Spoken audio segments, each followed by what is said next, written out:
오늘은 위험물 산업기사 2021년도 2회 기출문제고요. CBT로 시행된 시험을 복원한 것이기 때문에 사람마다 다 시험 문제가 다르고 또 이 복원 문제는 기존에 나와 있던 기출문제에서 거의 대부분 반복된다고 보시면 되겠습니다. 새로운 문제는 거의 나오지 않는 것으로 보이고 새로운 문제가 나온다고 하더라도 그렇게 합격에 지장이 있을 정도는 아니니까 참고해 주시기 바랍니다. 1번입니다. 어떤 용액의 pH를 측정하였더니 3이었다고 합니다. 이 용액을 1000배 희석시킨 용액의 pH를 옳게 나타낸 것을 찾는 건데요. 자, 어떤 용액의 pH를 구할 때는 이 앞에 P가 %라고 생각하시면 됩니다. H라는 수소가 얼마나 어떤 비율로 함유되어 있는지, 수소가 얼만큼이 있는지, 그래서 pH라는 것은 수소 이온의 농도를 나타내는 기호입니다. 자, H가 얼만큼 있는지를 계산하는 방법은 마이너스 로그에 H의 농도값을 대입해 주는 거예요. 자, 마이너스 로그의 H 농도값을 했을 때 이 값이 3이 나왔다고 하는 것은 H의 농도가 10의 마이너스 3승이라는 뜻입니다. 자, 이게 왜 이렇게 되는지 좀 이해가 안 가신다면 마이너스 로그의 10의 이 위에 있는 마이너스를 뺀 이 숫자가 결과값이 된다고 보시면 되고요. 자, 수소이온 농도가 10의 마이너스 3승이라고 했는데 그럼 이거는 소수로 했을 때는 0.001이 됩니다. 자, 이 용액을 1000배 희석시켰다고 했을 때 0.001이 아니라 예를 들어서 1000%의 농도 용액이 있다고 생각을 해봅시다. 1000%가 1000배 희석이 되면 몇 %가 될까요? 1000%는 1%가 됩니다. 즉, 희석했다는 건 이 농도가 나누기 1000이 된다는 뜻과 마찬가지예요. 이 해설에서도 마찬가지로 지금 있는 농도가 0.001이니까 이거를 1000배 나누어 주면은 우리가 구하려는 농도값이 되는 겁니다. 그래서 식을 이렇게 쓴 거고요. 이 상태에서 10의 마이너스 3승과 1000을 공학용 계산기에 대입을 해가지고 계산을 하시게 되면 이렇게 생긴 값을 얻어내실 수 있을 거예요. 1 곱하기 10의 마이너스 6승 이런 식으로 나오겠죠. 자, 이거를 다시 pH를 구하는 마이너스 로그에 대입을 하겠습니다. 그러면 마이너스 로그에 10의 마이너스 6승이 되는데 이 중에서 다 사라지고 뭐만 남는다? 이 위쪽에 있는 숫자만 남는다라고 생각하시면 됩니다. 그래서 이 값은 6이 되는 거고요. 이 기호는 이렇게 딱 떨어지는 숫자가 나오는 경우가 아닌 숫자도 출제가 되기 때문에 계산기로 한번 계산을 해보시는 연습을 하시는 것도 좋습니다. 예를 들어서 10의 마이너스 6승이 아니라 뭐 1이 나온다거나 아니면 뭐 1.2가 나온다거나 이런 식으로 대입하는 경우도 종종 있으니까 참고하시기를 바랍니다. 2번 보겠습니다. 다음과 같은 순서로 커지는 성질이 아닌 것을 찾는 문제입니다. 지금 FCl-BrI 이렇게 보시면 주기율표에 같은 족에 있는 원소라는 것을 알 수 있어요. 주기율표에서 이 원소들이 있는 곳을 찾아보면요. 바로 제일 끝에서 한 칸 왼쪽에 있는 이 부분입니다. 족으로 보면은 17족 원소고요. 17족에 있는 이 원소들의 이름은 할로겐 원소라고 부릅니다. 자, 할로겐 원소 안에서 점점 커지는 성질이 아닌 것을 한번 찾아보도록 하겠습니다. 1번, 구성 원자의 전기 음성도. 전기 음성도라는 거는 전자를 얼만큼 끌어올려고 하는지를 나타내는 정도인데요. 이 전기음성도는 주기율표 오른쪽 위로 갈수록 점점 커집니다. 이렇게 갈수록 전기음성도는 커진다. 지난 회차에도 나왔던 그런 내용이고요. 자, 녹는 점, 끓는 점에서는 분자 간의 결합이 점점 강해지므로 녹는 점이 점점 올라가게 됩니다. F가 2개 결합한 거랑 그리고 요오드가 2개 결합한 거랑 이 요오드 2개 결합한 것이 서로를 더 잡아당기는 힘이 셉니다. 그래서 이쪽으로 갈수록 녹는 점이 더 커진다. 그리고 끓는 점이 더 커진다고 보시면 되고요.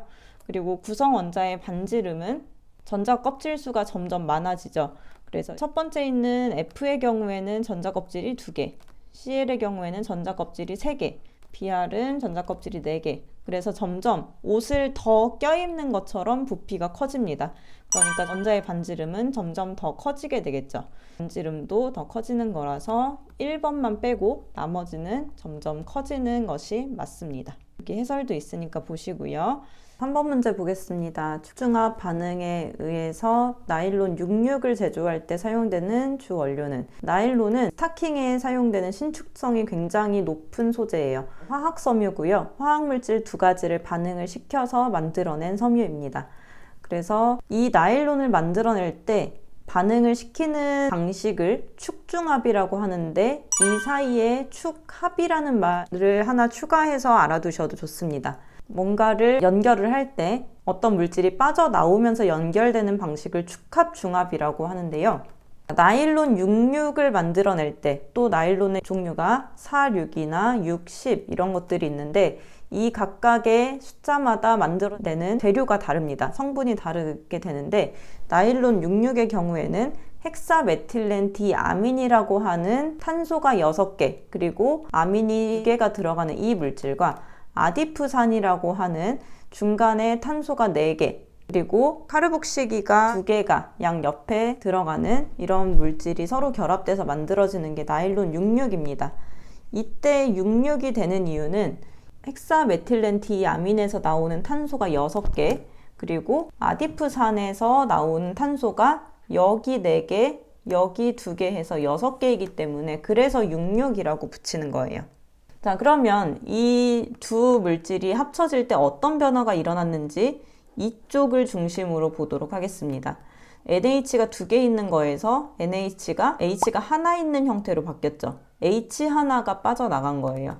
그리고 COOH 중에서 CO만 이렇게 내려오고 OH는 사라졌어요. 자, 얘네 둘이 만나서 물이 되는 겁니다.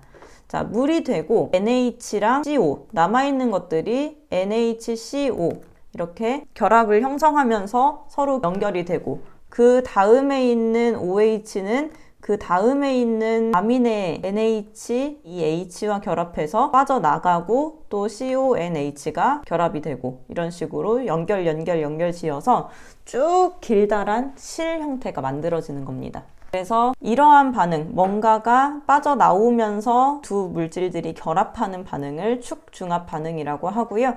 여기에 사용되는 원료는 아디프산과 헥사메틸렌 디아민인 1번이 되겠습니다. 4번입니다. 탄소, 수소, 산소로 구성된 화합물이 연소돼서 CO2가 22g, H2O가 9g이 생성됐습니다.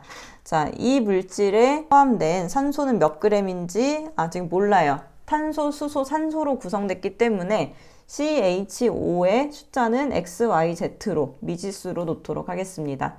근데 이 물질이 연소한 거기 때문에 C는 O랑 반응해서 CO2, H는 O랑 반응해서 H2O가 생기고, O는 여기에 있는 O랑 같은 결합하는 작용을 한다고 보시면 될 것 같아요. 자, 만들어진 물질이 CO2가 22g입니다. 22g은 몇 몰인지 계산을 해야 되는데, 몰수는 M분의 W, 분자량분의 질량으로 할 수 있기 때문에 분자량으로 나눠서 0.5몰을 구할 수 있었습니다. 그리고 H2O도 9몰이 생겼다고 했는데, 9g이 몇 몰이냐? 18g이 1몰이기 때문에 18분의 9를 해서 0.5몰, 각각 0.5몰이 생겼다는 것을 알 수 있어요. 자, 그러면 이렇게 한번 생각을 해봅시다. CO2라는 이 분자는 C가 1개, O가 2개가 합쳐져서 만들어진 물질입니다. 근데 CO2가 0.5개가 되면은 C가 0.5개, 산소 0.5개, 산소 0.5개 이렇게 만나게 되겠죠.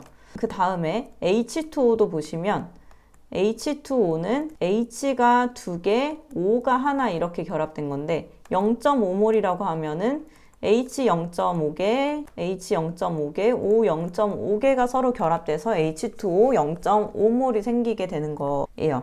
자, 그러면 전체적인 개수를 한번 살펴보겠습니다. 탄소가 0.5개, 산소가 1.5개, H가 1개가 되겠습니다. 근데 이렇게 소수점으로 이제 물질이 결합하진 않아요. 그래서 이것을 이제 정수로 만들어주기 위해서 다 2를 한번 곱해 볼게요. 2를 곱했을 때 탄소는 1개, 산소는 3개, H는 2개. 자, 여기에서 이거를 뭘로 표현해야 되는데 그냥 편의상 개라고 제가 말씀을 드리고 있어요. 그래서 반응 후의 원소는 탄소 1개, 수소 2개, 산소 3개라고 표현을 했습니다. 자, 1대 2대 3으로 생겨났다는 거예요. 근데 화합물의 XYH가 몇 개가 돼야 탄소 1개, 수소 2개, 산소 3개를 만족을 할 수 있냐면 탄소는 1개 있어야 됩니다. 그리고 수소는 2개, 산소는 1개 있어야 돼요. 왜 여기가 3개가 아니라 1개냐면 이쪽에 2개가 있잖아요. 그쵸? 자, 이렇게 다 합친 개수가 여기에 생성물을 다 합친 개수와 같아야 되기 때문에 여기에서 다 합친 개수가 여기랑 맞아지려면 탄소는 1개, H는 2개, 산소는 1개가 되어야 된다는 뜻입니다. 그러니까 이 화학식은 CH2O가 되겠죠. 그러면 이 CH2O가 0.5몰이 생겼다는 거니까 왜 0.5몰이 생긴 거냐면 각각 1대 1대 1대 1로 반응하는 거니까 CO2H2O가 0.5몰씩 생겼으면 이것도 0.5몰씩 필요한 거예요. 자, C가 1개, H가 2개, O가 1개 이렇게 들어가야 1몰의 CH2O가 되는데 0.5몰의 CH2O가 생기기 위해서는 C가 0.5몰, H 각각 0.5몰씩 그리고 O가 0.5몰이 필요합니다. 자, 산소는 16g이 1몰입니다. 그러면 0.5몰일 때는 8g이 되겠죠. 그래서 여기에서 생성된 산소는 8g입니다. 자, 이 문제는 계산 문제 치고도 굉장히 좀 복잡한 편에 속하는데요. 차근차근히 계산하신다면 이런 문제도 맞추시면 좀 도움이 되시지 않을까 생각이 듭니다. 이해가 안 가신다면 한 번 더 풀어보시면서 이 문제 포기하지 마시고 푸셨으면 좋겠고요. 자, 5번입니다. 미지 농도의 황산용액을 중화하는데 NaOH가 20ml 소요됐습니다. 황산은 산성물질이고요. NaOH는 염기성이에요. 산과 염기가 합쳐지면 중성인 물이 생기는데 이것을 중화 반응이라고 합니다. 자, 산의 H의 개수와 OH의 마이너스의 개수가 똑같아질 때 중화가 될 수 있어요. 자, 이것을 이제 각각 H의 개수와 OH의 개수를 구하는 공식이 NV, N-V-입니다. 여기에서 N은 노르말 농도를 뜻하고 V는 부피예요. 근데 노르말 농도는 해당 물질의 당량수 곱하기 몰 농도로 바꿀 수 있습니다. 그래서 이쪽을 산성, 이쪽을 염기성의 식이라고 보고 대입을 해보도록 하겠습니다. 황산은 H2SO4이기 때문에 물에 녹았을 때 H를 2개 만들어낼 수 있어요. 그래서 당량수가 2입니다. 만약에 이 문제가 HCl이었다 하면은 물에 녹았을 때 H가 하나 나온다는 뜻이기 때문에 N이 1이 됩니다. 몰 농도는 몇인지 구할 거니까 X로 두고요. V는 10ml입니다. 부피죠. 자, 오른쪽에는 염기, NaOH가 어떻게 되는지 대입하도록 하겠습니다.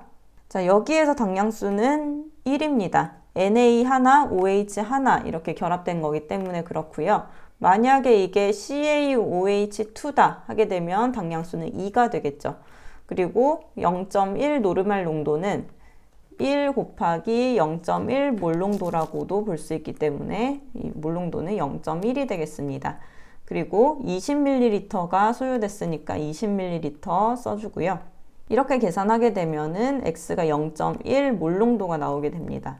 자, 우리가 보통 노르말 농도, 그냥 NV는 N-V- 이렇게 해서 황산 용액의 농도를 구하는데 10ml가 있고 0.1몰이 20ml가 있다. 이렇게 계산하시기가 쉬운데 노르말 농도로 문제를 주고 답은 몰 농도로 구해야 되는 상황이라는 것을 유의하셔야겠습니다. 자, 6번입니다. CO가 H2랑 만나서 CH3OH를 만들고 있습니다.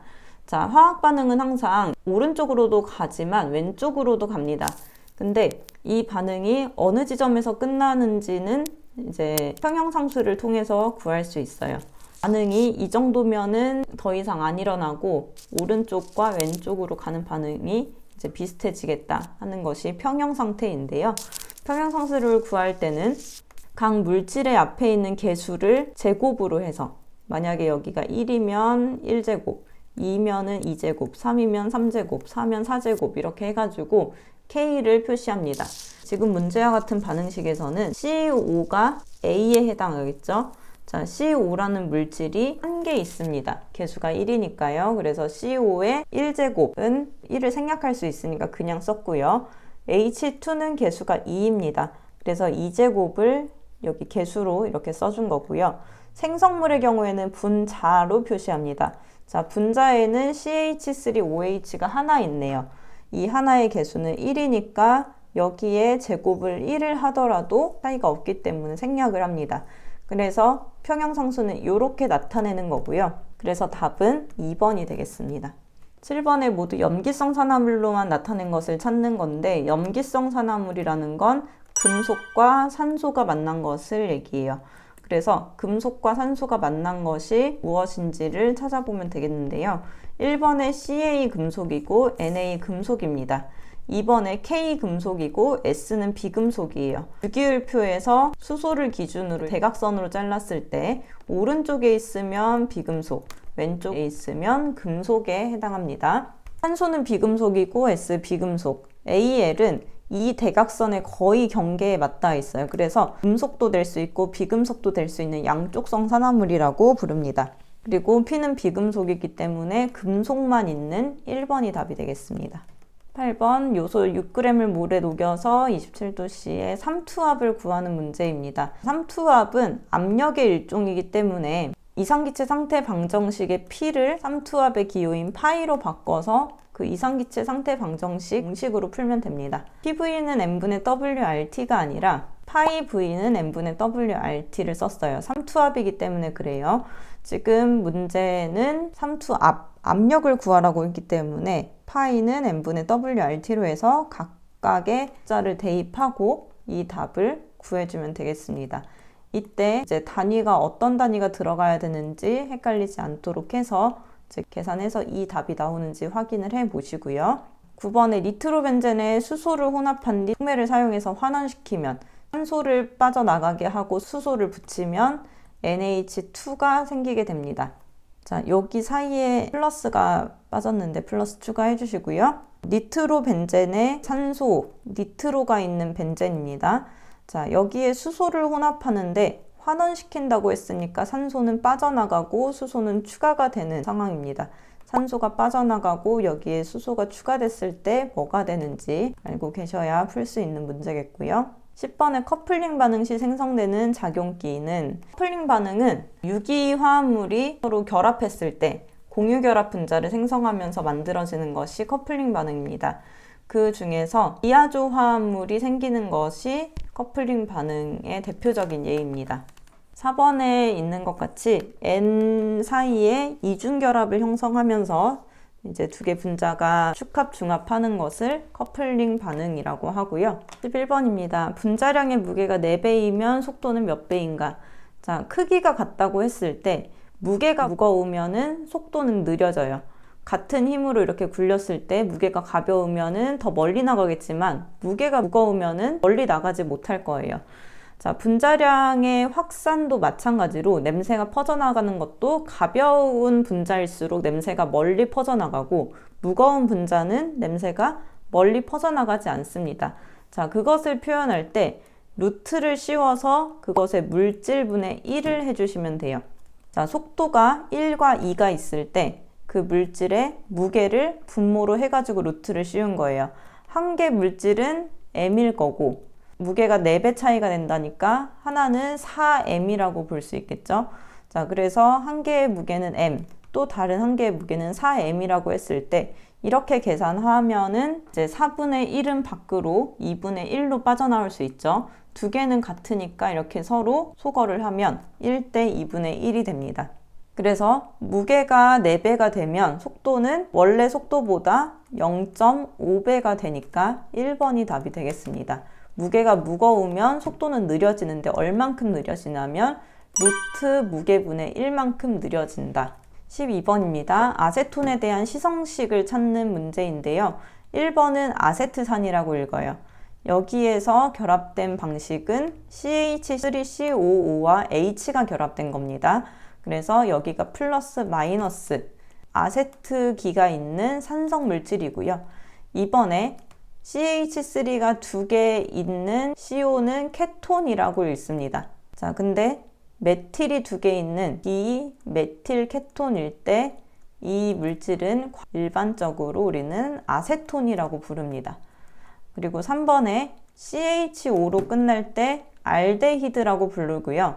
여기에 있는 CH3는 2번에 있는 CH3와 같이 메틸이라고 읽는 게 아니라 1번에 있는 아세트산의 아세트기에서 온 거기 때문에 아세틸이라고 읽습니다. CH3COO에서 CH3만 나왔을 때는 아세틸이라고 읽어요. 그래서 아세틸 알데히드. 4번에 아세트산에서 H가 빠져나가고 CH3가 들어간 거기 때문에 이 앞에는 아세트산, 뒤쪽은 메틸. 그래서 이 이름은 아세트산 메틸입니다. 13번과 같은 문제는 환원성이 있는지 없는지, 식품 쪽이나 생물 쪽의 전공이시라면은 이제 익숙하실 수 있겠지만 화학에서는 크게 다루지 않는 부분이라서 크게 중요하게 생각하시진 않아도 될 것 같고요. 설탕은 포도당과 과당이 합쳐져 있는 건데 얘만 단당류, 이당류 중에서 단당류가 2개 결합한 이당류, 그리고 단위의 당인 단당류에서는 전체적으로는 설탕만 환원성이 없습니다. 다른 거는 환원성을 가지고 있기 때문에 1번이 답이 되겠습니다. 14번에 0도씨 일정 압력 하에서 이산화탄소 10.8g을 녹인 탄산음료가 있습니다. 우리가 마시는 콜라나 사이다는 물에다가 이산화탄소를 녹여서 탄산으로 음료를 만든 거예요. 근데 이산화탄소는 물에 잘 녹지 않습니다.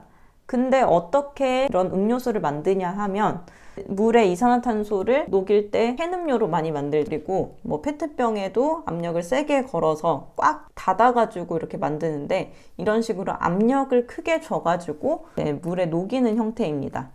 근데 캔이 닫혀 있을 때는 굉장히 압력이 센 상태지만 우리가 음료수를 마시려고 캔을 땄을 때는 압력이 일반적인 1기압으로 확 낮아지는 상태예요.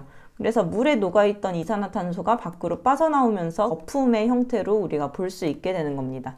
그러면 이산화탄소를 10.8g을 녹였는데 압력을 4분의 1로 낮추면 물에 녹아있는 이산화탄소도 4분의 1이 됩니다. 그래서 10.8에 4분의 1만큼 녹게 되니까 2.7만큼만 녹고 나머지 이 차이에 해당하는 8.1g은 이제 밖으로 빠져나오는데 그 안에 물도 같이 있으니까 거품처럼 보이게 이산화탄소가 빠져나오는 겁니다. 물에 녹을 수 있는 기체의 양은 압력이 높아질수록 많이 녹고 압력이 낮아질수록 적게 녹습니다. 근데 이것이 적용이 되는 경우는 난용성 기체, 즉 비극성 기체일 때 그렇습니다. 예를 들어서 CO2, O2, N2 이런 식으로 같은 물질이 2개가 있거나 양쪽에 대칭인 상태로 결합되어 있는 이런 기체만 적용된다는 거 헨리의 법칙의 중요한 특징입니다. 자, 15번입니다. 패러데이의 전기량으로 물을 전기 분해했습니다.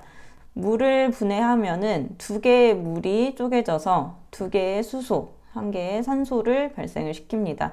자, 이때 H2O는 H가 플러스 상태, O가 마이너스 2 상태, 그러니까 전자 2개가 이쪽으로 옮겨진 그런 상태로 결합되어 있는 거기 때문에 이때 산화수 또는 전하량은 2가 됩니다.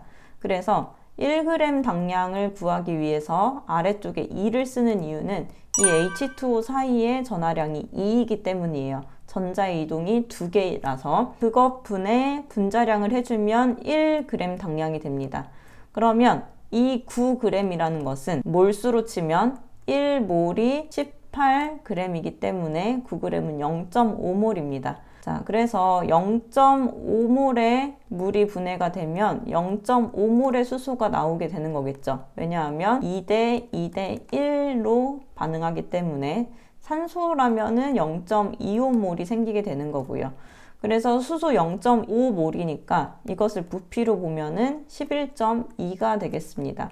이게 왜 11.2가 되냐면 기체 1몰은 22.4리터라고 아보가드로 법칙으로 정했기 때문입니다. 16번 방향족 탄화수소의 수소를 NH2로 치환한 분자. 방향족 탄화수소라고 하는 건 벤젠을 얘기하는 거예요.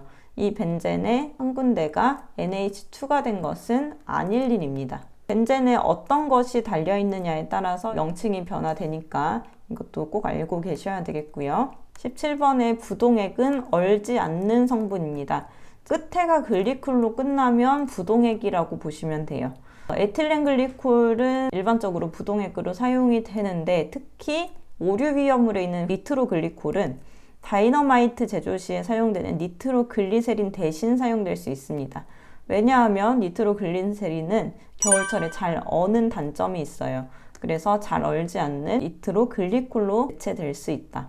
그래서 4번이 답이 되겠고요. 18번 질량수 52인 크롬. 크롬은 CR입니다. CR이 원자 번호가 24고 질량수가 52다. 이렇게 쓸 수 있겠죠. 원소기호 중심으로 왼쪽 아래에 쓰는 원자 번호. 원자 번호는 양성자의 개수 그리고 전자의 개수와 같습니다. 자, 위쪽에 있는 질량수는 양성자의 수 더하기 중성자의 수와 같습니다. 그러면 우리는 원자 번호를 보고 양성자의 수와 전자 수를 구할 수 있겠죠. 양성자 24개, 전자 24개. 그러면 중성자의 개수는 양성자가 24개니까 얘랑 더해서 52가 되는 28이 되겠죠. 그래서 중성자는 28, 전자수는 24인 3번입니다. 자, 19번. A는 B이온과 반응하나 C이온과는 반응하지 않으면 A는 B보다 반응이 센 거예요. 자, C이온과 반응하지 않는 건 A보다 C가 더 센 거고 D는 C이온과 반응을 하면 이렇게 됩니다. 그래서 A, B 기준으로 C가 크고 C보다는 D가 큰 이런 형태로 되어 있는 2번이 답이 되겠습니다. 20번 CuSO4 황산구리인데요. 이것을 전기분해시켰다. 패러데이 법칙이죠. 구리 수용액은 구리 2 플러스 SO4 2 마이너스로 서로 결합하기 때문에 전자 두 개가 왔다 갔다 하는 이가이므로 2분의 63.6으로 해서 구리가 이만큼 석출되려면 95,600쿨롱의 전류량이 필요합니다. 자, 그러면 전하량을 구하는데 전하량은 전류 곱하기 시간으로 합니다. 지금 문제에서 10A로 32분 10초 동안 전기를 흘렀을 때 얼만큼의 전하량이 생기는지 쿨롱을 구해보면 10A 곱하기 시간은 초로 계산해야 되기 때문에 32에 60초를 곱해서 10초 따로 더해주면 19,300쿨롱이 됩니다. 96,500쿨롱에서는 이만큼인데 19,300쿨롱에서는 얼마일까? 자, 이거를 내양의 곱과 외양의 곱은 같다라는 비례식으로 풀어주게 되면 6.36g이 되겠습니다.